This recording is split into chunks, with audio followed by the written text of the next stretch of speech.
I don't know where in my life I picked this up, but at some point somebody told me that you could only wear one print or pattern at a time in order to not look crazy. And for some reason, I really internalized that. And frankly, I disagree with it. I think that mixing two prints and patterns together in an outfit can make for a very interesting combination. At the end of the day, mixing prints and patterns is really up to your personal taste. But if you are interested in learning how to do it, in this video I have 5 easy tips that you can follow to mix prints and patterns like a pro, even if you're a beginner. And if you are new to my channel, welcome. My name is Fernanda and I make videos to help you make the most out of your wardrobe. If you're into that, don't forget to subscribe. You can hit the diamond over here to do so. And I post new videos every week. Let's get to it.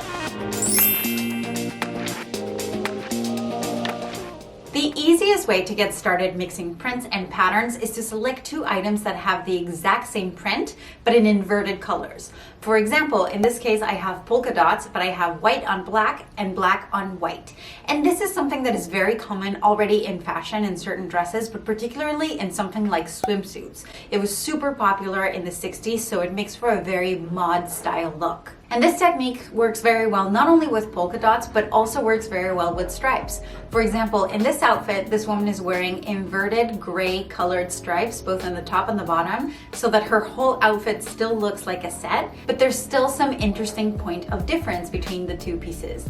And by the way, I looked all over online to try to figure out who this is, and I could not for the life of me find it. So if this is a blogger that you recognize, please let me know in the comments below because I would love to give her credit. Another easy way to get started mixing prints and patterns is to select 2 items that are in the same color family but that have different patterns. And this is something that is probably accessible to you today depending on what you have in your closet. This is something that I have experimented with myself, particularly in an outfit last year when we were doing the Wear Down the Funk challenge. If you haven't seen that video, I will link it for you in the cards above. But for this particular day, I paired together a black and white polka dot skirt with a white top and a black floral pattern so that it still looked like a cohesive color palette. And even if I added another print as I did with the shoes or a basic like I did with the denim jacket, it still looked like it went together very well. An example that I like even more is this green outfit. By pairing the green polka dots with the green stripes, it still looks like the overall look is cohesive, but not one pattern really grabs so much attention that it looks like the other one is out of place. Another example that I like a lot is this one from Jennifer Lake. And while this is black and white, this doesn't only work in black and white prints. For example, imagine if her skirt was of a beautiful purple color and then the top was, instead of the same rich purple color, a different hue in the same color family. For example, like a lavender or something slightly more muted than the rich purple. I think this would still look incredibly beautiful. So go ahead and give this video a big thumbs up if you're getting value out of it. The next tip is to vary the sizes of your prints and patterns. When you are pairing 2 bold prints together, it gives the eye a lot of stimulus and it jumps from one to the other, not sure where to rest.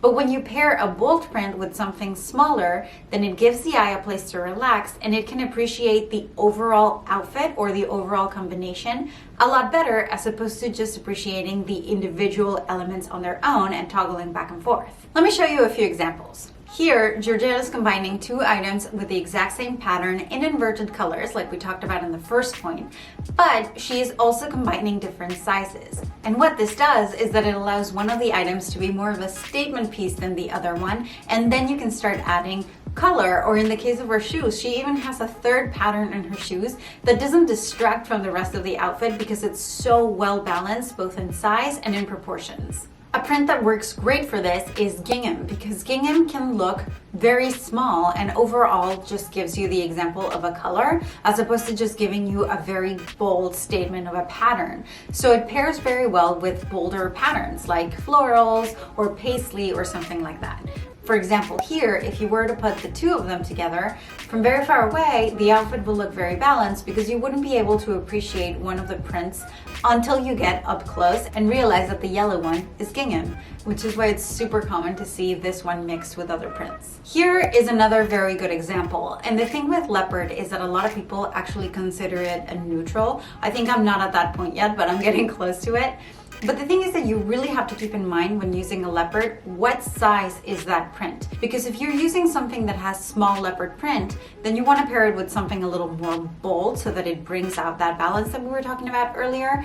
But in this case, this one is slightly bigger, so I paired it with something that was a little bit more muted. It's squares, so it's a little bit busier than if it was something just smaller or just like pinstripes or something like that, but it still gives the overall balance to the eye that we're searching for. Here's another great example using leopard as well. Because the leopard print is so small, from far away it will give the illusion of texture without distracting and letting the polka dots really be center stage. And then once you get closer to it, you can appreciate different things about the outfit.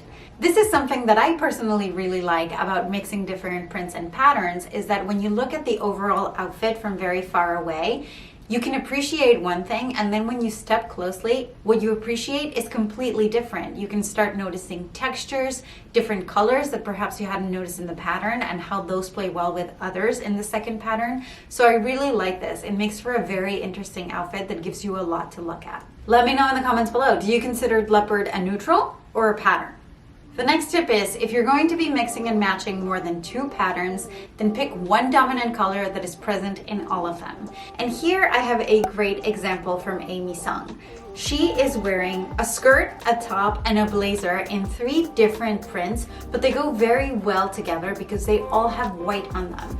I think the top might be white with green, while everything else is white with navy.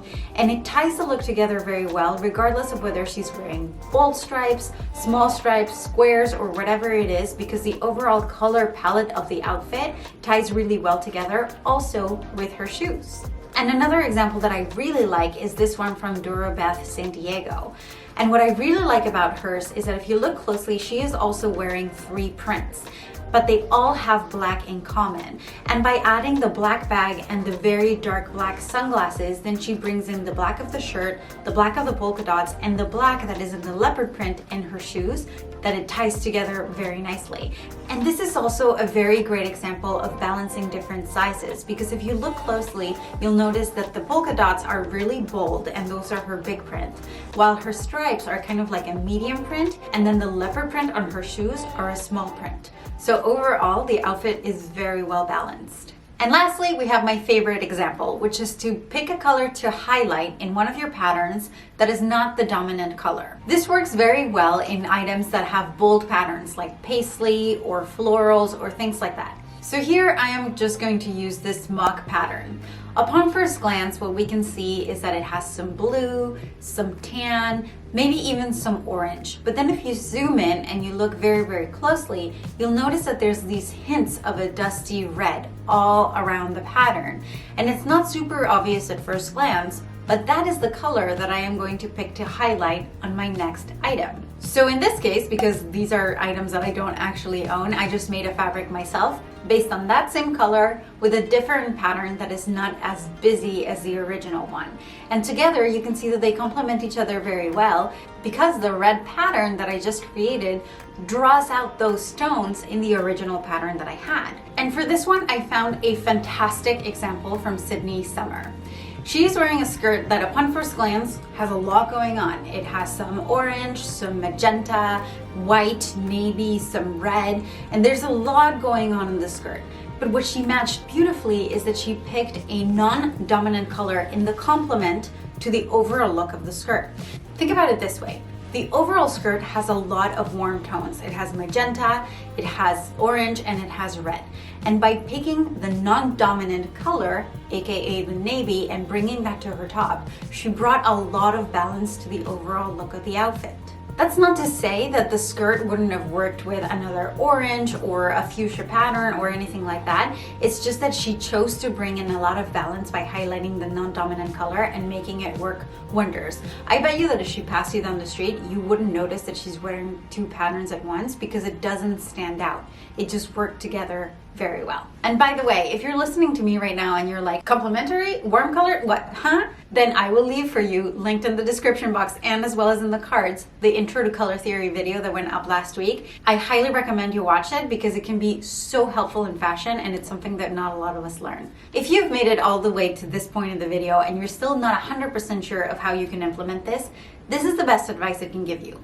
Focus on matching the colors first. If the colors work very well together, then you can focus on balancing the sizes, and I promise you, your outfit will really work nicely. And you also don't have to go super bold if you're just starting to mix patterns and prints. You can start with little things like your accessories, or your top and your shoes, or your top and your purse, or a headband and a scarf, or something like that. And then you can always remove it if it gets too overwhelming. But the point here is that you start experimenting. Start small and grow from there. If you like this video, don't forget to give it a big thumbs up and share it with a friend who might be interested in learning how to mix and match prints. And if you're interested in watching that color video I mentioned earlier, then I will leave it linked for you over here. You can click on the card to check it out now.